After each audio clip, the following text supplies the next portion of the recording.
For more than half a century, people have claimed to see something that should not exist.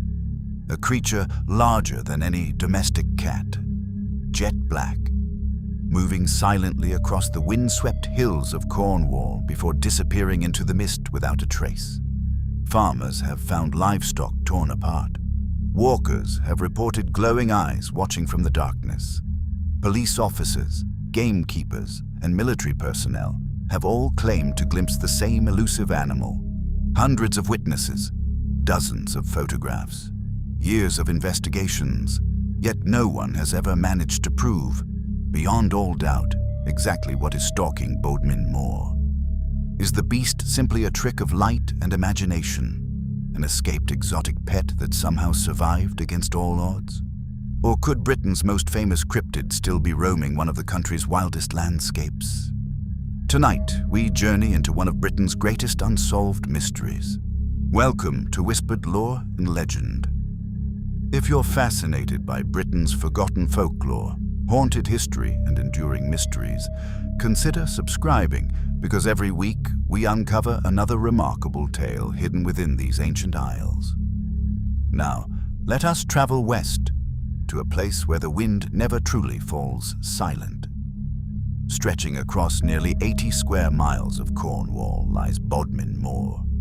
It is a landscape unlike almost anywhere else in England. Granite tors rise from the earth like the broken remains of an ancient kingdom. Vast expanses of open heath disappear into rolling banks of mist. Hidden valleys, peat bogs, and isolated streams create an environment that can feel almost untouched by time. Even today, it is possible to walk for hours without seeing another person. When the weather changes, visibility can vanish within minutes, and familiar paths become strangely unfamiliar beneath thick fog. For thousands of years, people have regarded Bodmin Moor as a place apart. Bronze Age stone circles still stand upon its hills. Ancient burial cairns overlook the valleys. Prehistoric settlements lie scattered across the landscape, silent reminders that people have lived, and perhaps feared, this wilderness for millennia. The moor has long been woven into Cornwall's folklore.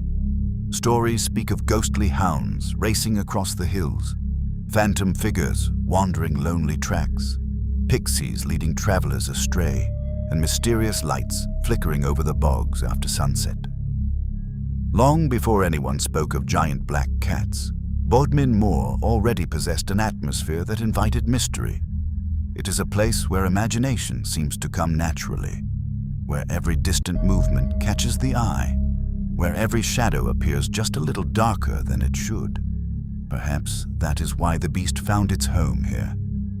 Unlike many famous legends, the story of the Beast of Bodmin Moor is surprisingly modern. This is not a tale inherited from medieval monks or ancient storytellers. Most of the reports come from living witnesses, ordinary people, people with jobs, families, and reputations, people who insist they saw something extraordinary. Some describe an animal the size of a Labrador. Others compare it to a leopard or a puma. Almost all agree on the same details: a sleek black body, a remarkably long tail, powerful shoulders, and movements unlike any domestic cat. Whatever they encountered seemed confident, silent, completely at home in the wilderness. As the reports multiplied through the late 20th century, newspapers began asking an extraordinary question. Could Britain really be hiding a population of big cats? It sounded absurd, and yet, with every new sighting, the mystery only deepened. Because once people began looking more closely, they realized the beast was not just a local rumor. It had become one of Britain's most enduring modern legends, and somewhere within decades of eyewitness accounts, official investigations, and unexplained evidence lies the truth. Or perhaps something even stranger.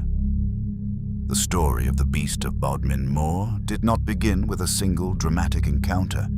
Instead, it crept into public consciousness gradually, one report at a time. Unlike many legends, there was no defining moment when Britain suddenly believed a giant black cat was roaming the countryside. There was no famous attack or widely witnessed event that launched the mystery overnight. Instead, The reports accumulated quietly. A glimpse here, a strange footprint there. A farmer convinced something had been stalking his fields after dark. At first, these stories were dismissed as little more than local gossip. Rural communities have always shared tales of unusual animals, escaped dogs, wandering livestock, and unusually large domestic cats often become exaggerated with each retelling. But as the years passed, something unusual began to happen. People who had never spoken to one another were describing almost exactly the same animal. During the 1970s, reports of a large black feline became increasingly common across Cornwall. Walkers described seeing a sleek animal moving effortlessly across the open moor before disappearing behind granite outcrops. Drivers claimed a large black shape had crossed isolated roads at night, vanishing before they could stop to investigate. Farmers began reporting something far more troubling. Sheep and other livestock were occasionally found dead under mysterious circumstances. Some carcasses appeared to have suffered injuries that owners believed were unlike attacks carried out by foxes or domestic dogs. Rumors spread quickly. Could a large predator be responsible? Most experts remained unconvinced. Britain had no native population of big cats. Wolves had disappeared centuries earlier. Lynx had long since vanished. There was simply no known predator capable of causing such concern. Yet the sightings continued. One detail appeared again and again. Witnesses almost always described the animal as black. Not dark brown, not gray, black. Its body was said to be low to the ground, with powerful shoulders and a remarkably long tail that curved gently behind it. Many estimated it was far larger than any domestic cat. Some compared it to a Labrador. Others believed it resembled a leopard or a puma. Although individual descriptions varied, the overall image remained surprisingly consistent. That consistency made the mystery increasingly difficult to dismiss. Were hundreds of people all making the same mistake?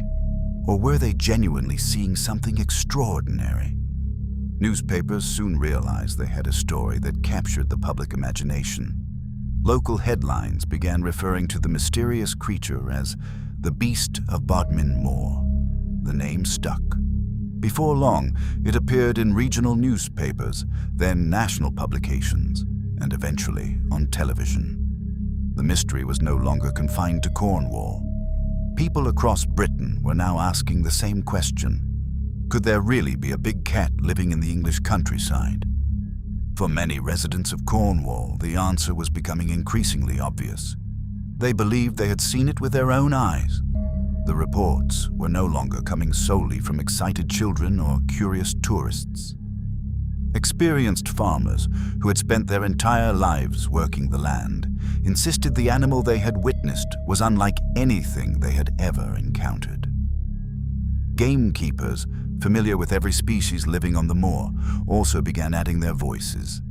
Some admitted they could not identify what they had seen. Others went further. They believed they had witnessed a genuine big cat. Still, extraordinary claims require extraordinary evidence. Eyewitness testimony alone was never going to convince scientists. Without photographs, tracks, hair samples, or a captured animal, the mystery remained exactly that. A mystery. Yet, despite the skepticism, the reports refused to stop. If anything, they became more frequent. And then a new theory emerged, one that sounded almost as unbelievable as the beast itself. What if the animal hadn't always lived on Bodmin Moor? What if it had been released there by human hands? As the reports continued to mount, one fact became increasingly difficult to ignore. The witnesses came from every walk of life. Some were experienced countryside workers who knew the wildlife of Cornwall better than almost anyone else. Others were police officers, motorists, hikers, or families enjoying a day on the moor. Many had never spoken publicly before. Most had little to gain from sharing their stories. And almost all insisted on one thing. They knew the difference between a domestic cat and what they had seen. One farmer described watching a large black animal move along the edge of a field at dusk. At first, he assumed it was a neighbor's dog, but as it emerged into the open, he realized its body moved differently. Its shoulders rolled with every step, its tail stretched almost the length of its body, and it slipped through a gap in a hedgerow with a grace he had never seen in any dog. Another witness recalled driving across Bodmin Moor late one evening when a large animal crossed the road in front of the car. The headlights illuminated it for only a few seconds, long enough to reveal a sleek black coat, long enough to see a tail far longer than that of any domestic cat. Then it was gone. No sound, no trace, just darkness beyond the beam of the headlights. Stories like these appeared again and again. Some witnesses admitted they had kept quiet for years, fearing ridicule. Others came forward only after discovering that neighbors had experienced something similar. The more accounts were collected, the more they seemed to reinforce one another. Skeptics argued that expectation could influence memory.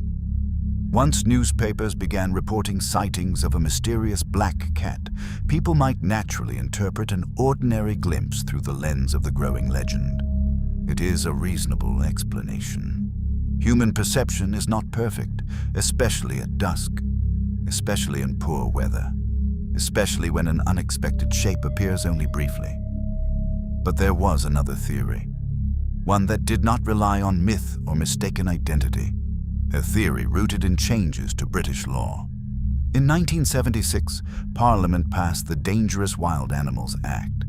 The new legislation required owners of certain exotic animals, including big cats, to obtain licenses and meet strict conditions for keeping them. Almost immediately, rumors began to circulate. Some claimed that private owners, unwilling or unable to meet the new legal requirements, simply released their animals into the countryside. If true, Britain may suddenly have found itself home to escaped pumas, leopards, and other large predators. No official records suggest this happened on a widespread scale, yet isolated cases of escaped exotic animals are well documented. Over the years, zoos, wildlife parks, and private collections have all experienced escapes. Most animals were quickly recovered. Some were not.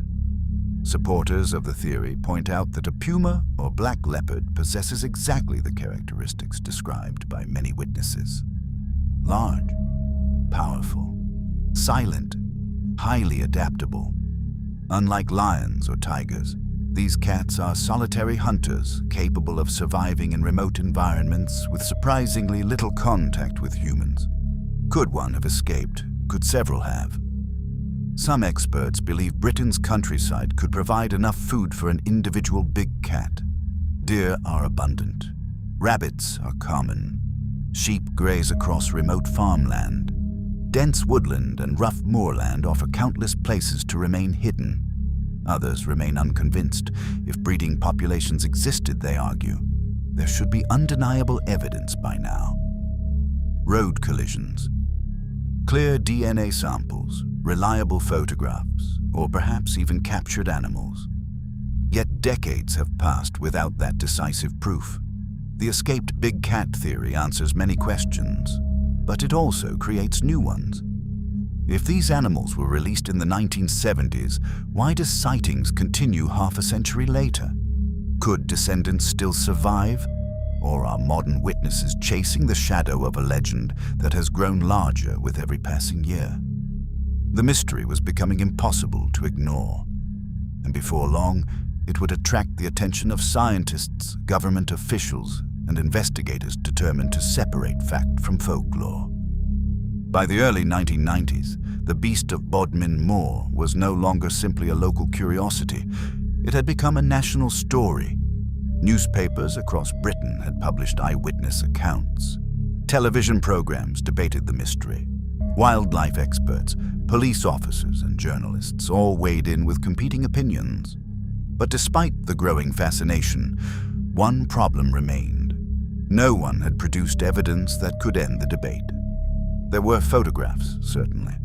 Over the years, dozens of images emerged claiming to show the beast.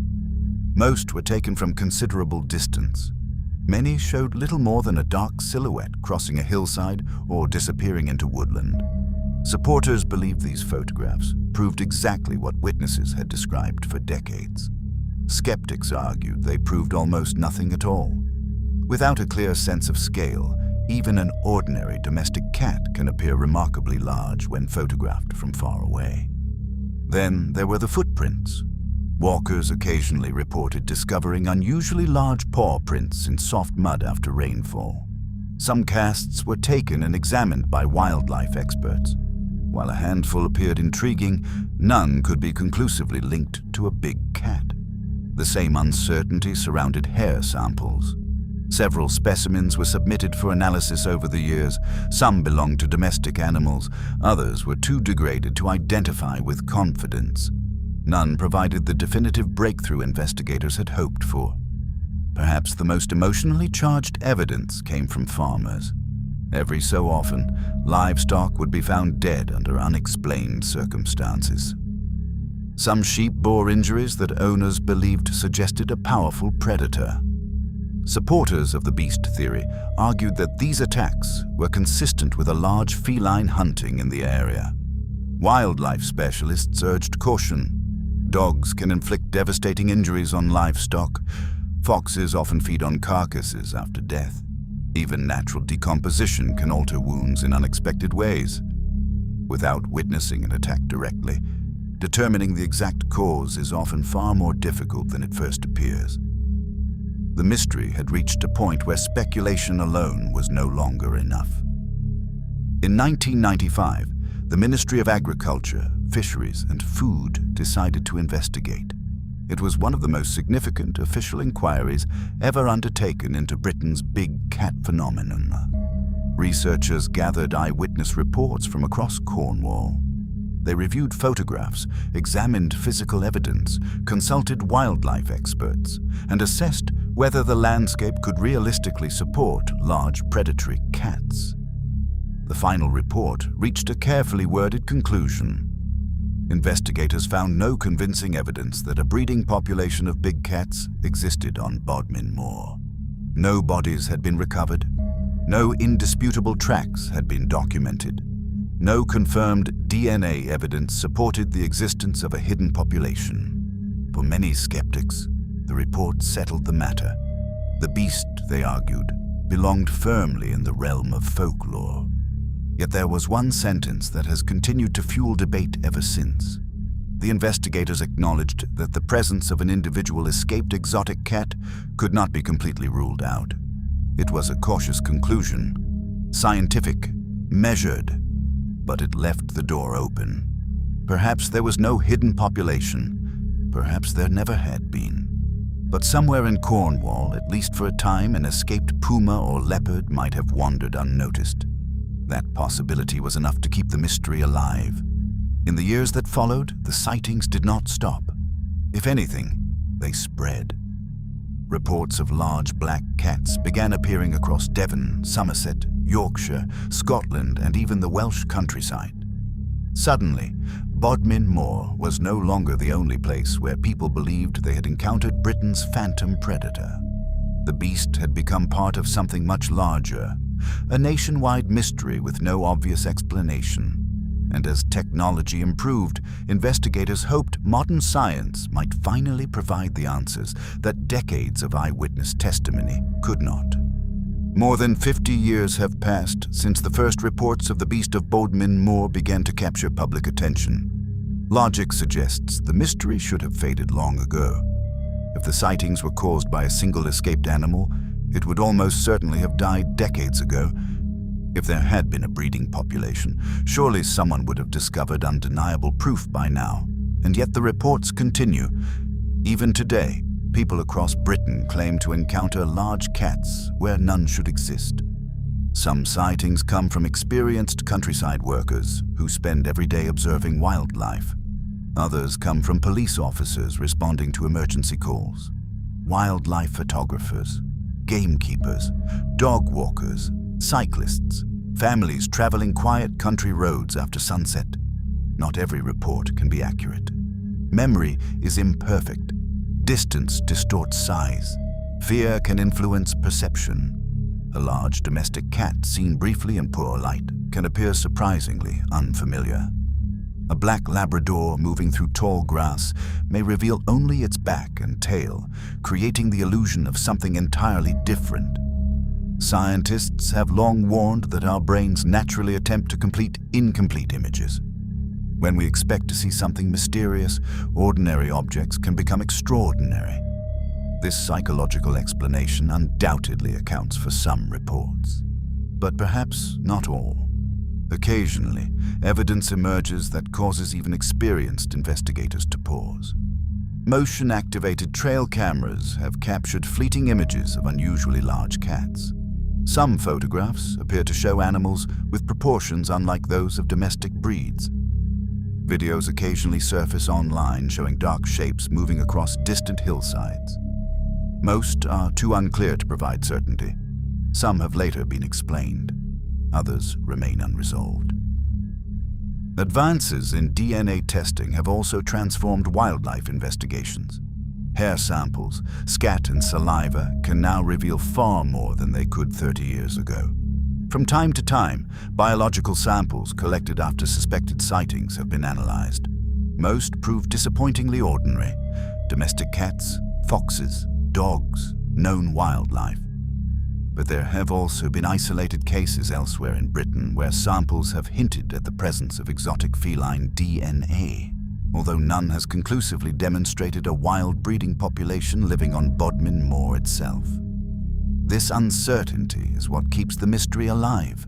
There is just enough evidence to prevent the story from disappearing completely, yet never quite enough to satisfy scientific standards. Meanwhile, conservationists point out that Britain's countryside has changed dramatically over recent decades. Deer populations have grown significantly. Woodland has expanded in many areas. Large tracts of remote countryside receive surprisingly little human activity, particularly after dark. In theory, an elusive predator could avoid detection far more easily than many people imagine. History also reminds us that animals once thought extinct or mythical have occasionally turned out to be very real. The coelacanth was believed to have vanished millions of years ago before living specimens were discovered in 1938. The saola, one of the world's rarest large mammals, remained unknown to science until the 1990s. These discoveries encouraged some people to ask an uncomfortable question. Could Britain simply have overlooked an elusive predator? Most zoologists remain skeptical. Finding a single hidden individual is one thing. An entire breeding population surviving undetected for decades would require extraordinary circumstances. There should be road casualties, clear carcasses, repeated DNA evidence, reliable photographs. Sooner or later, such a population would almost certainly reveal itself. Yet, despite this reasoning, the sightings refuse to disappear, perhaps because the beast represents something more than a biological mystery. It reminds us that even in a crowded modern country, there are still places where uncertainty survives. Places where the line between fact and folklore becomes blurred. Places where, for a few brief moments, the impossible seems almost believable. And nowhere embodies that feeling more completely than the lonely, wind-swept landscape of Bodmin Moor.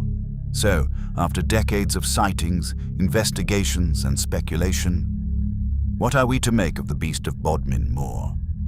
Like so many of Britain's greatest mysteries, there is no single answer that satisfies everyone. Instead, there are several competing explanations, each supported by its own evidence, and each leaving important questions unanswered. The first, and perhaps the simplest, is that there never was a beast at all. Human perception is remarkably unreliable, especially in poor weather, especially at dusk, especially when we catch only a fleeting glimpse of something unexpected. A large domestic cat, seen from the wrong angle, can appear much bigger than it really is. A black dog disappearing over rough ground may be mistaken for something entirely different. Once newspaper headlines began speaking of a mysterious predator, every unusual sighting was viewed through a new lens. Expectation can be a powerful force, and legends have a habit of growing stronger with every retelling. The second explanation is perhaps the most widely accepted among those willing to believe there is some truth behind the reports. An escaped exotic cat. Not a hidden population, not a mythical creature. Simply an individual animal released or escaped from captivity. History tells us that exotic pets have escaped before. Pumas, lynxes, and even leopards have occasionally found themselves loose in the British countryside. Most are captured quickly, some are not. A single animal could certainly account for many of the reports made during the late 20th century. But this theory has its own weakness. If the original sightings were caused by one escaped animal, how do we explain reports that continue more than 50 years later? One cat cannot survive for half a century. So either multiple escapes occurred over the years, or something else is happening. A third theory suggests there may once have been a small breeding population of big cats living quietly in remote parts of Britain. Supporters argue that the countryside provides sufficient food, cover, and space. Critics point out that such a population would almost certainly have left far more evidence than has ever been discovered. Without bodies, without repeated DNA evidence, without indisputable photographs, the scientific case remains weak. And then there is the final possibility that the beast has become something larger than the animal itself. Every generation has its mysteries, stories that remind us the world still contains places where certainty gives way to imagination. Centuries ago, sailors spoke of sea serpents beyond the horizon. Travelers feared ghostly black dogs on lonely roads. Children were warned of creatures waiting beyond the edge of the forest. Today, perhaps the Beast of Bodmin Moor fills that same role. A modern legend rooted not in castles or ancient manuscripts, but in eyewitnesses, newspaper headlines, and unanswered questions. What makes the beast so compelling is not simply whether it exists. It is the possibility that, even in one of the most carefully mapped and studied countries on Earth, something extraordinary might still remain hidden. Bodmin Moor itself encourages that belief. Stand alone on the granite hills as evening mist begins to rise, and it is easy to understand why stories flourish here. The landscape has a way of making the ordinary seem mysterious. Every distant movement catches your attention. Every shadow lingers a little longer than expected, and every sound seems to carry across the open moor. Perhaps somewhere beyond the next tor, there is nothing more than a grazing sheep or a wandering farm dog. Or perhaps there is something else, something watching silently from the heather before disappearing into the fog.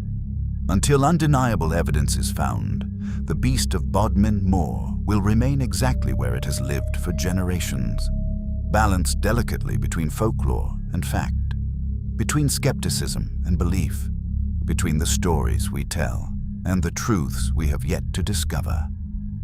Thank you for joining me on this journey through one of Britain's most enduring mysteries. If you enjoyed this exploration of folklore, history, and the unexplained, don't forget to like this video, subscribe to Whispered Lore and Legend, and share your own thoughts in the comments below. Have you ever seen something you couldn't explain? Do you think the Beast of Bodmin Moor was real? Or has one of Britain's greatest legends simply grown a little larger with every passing year? Until next time, sleep well, and remember, some legends never truly disappear.